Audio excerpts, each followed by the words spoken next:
Alright folks, now I did want to wait to do this post-fight.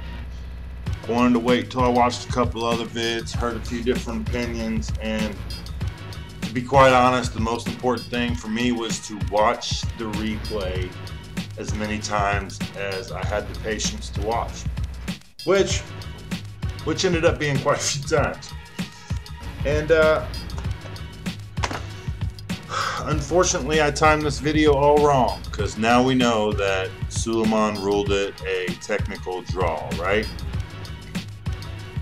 God damn it.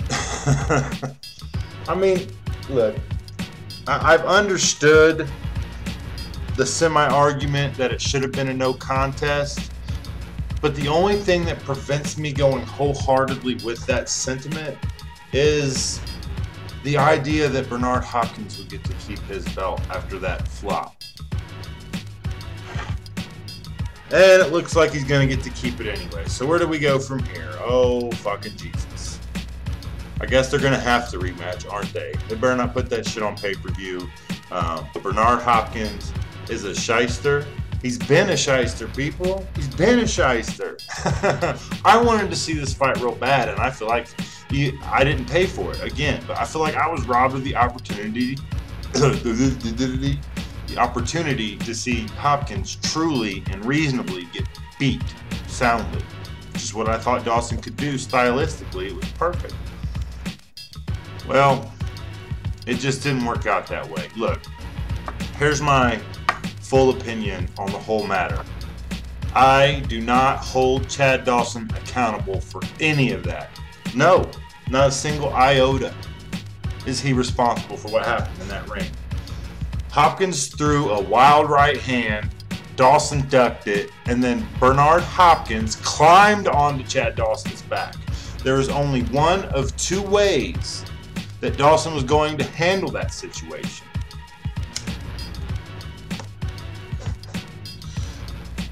One, he was going to fall down on his knees with all that weight on his back, much like Hay versus Klitschko or Hopkins in Pick a Fucking Fight from his past, because the dude's a flopper. This is nothing new.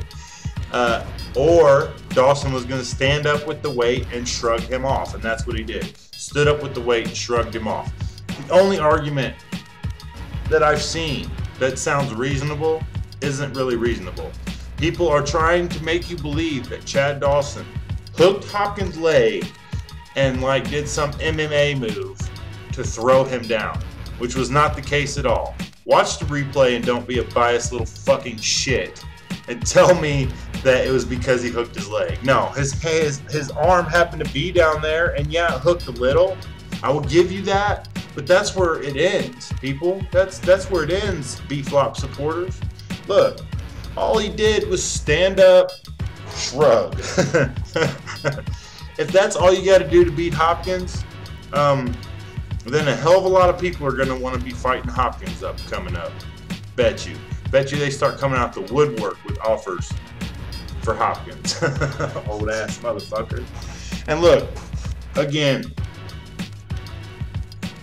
even if the injury is real, which I don't believe it is, even if it is real, we've gotten into a situation where, you know, see the boy who cried wolf. You know, if you haven't ever read that story for some odd fucking reason, go read that and then come back and tell me how innocent Hopkins is and how his shoulder hurts, and I don't care. You know what? I saw the Winky Wright fight. I saw the Joe Calzaghe fight. I saw the Roy Jones Jr. rematch. You cannot fucking tell me. Cannot fucking tell me that Bernard Hopkins has made a career, especially in this later stages of his career, of acting. I mean, dude is a fucking shyster. Shyster. Fuck him. And now he gets to keep his belt. I'm wholly disappointed, because I really have no need to see a rematch. For me, I looked at that and was just like, fuck what Chad did in that whole fight. I just looked at that and went, man, there ain't nothing left for Hopkins. Dude flopped. Flopped. He could have got up. He could have fought. Don't fool yourself. Don't kid yourselves.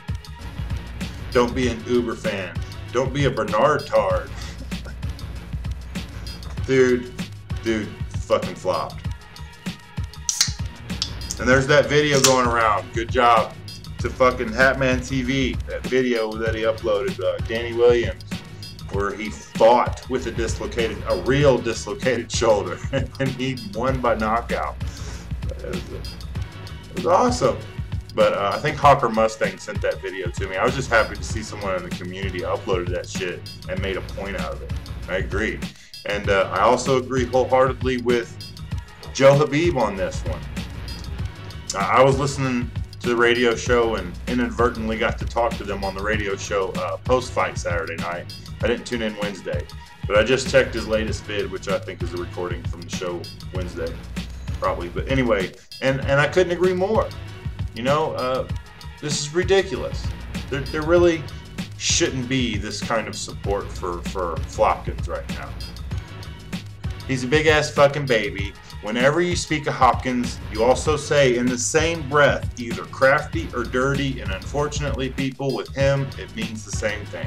He's a dirty fighter, all right? A dirty old bastard, okay? He tried to play his tricks. He tried to win a fight on his back, and it finally backfired against him, and I couldn't be fucking happier at that point, but now he gets his belt back. So, hoorah. Well, I don't know. I don't know what else to say on the matter. So, I'm going to cut it short at that, folks. Deuces.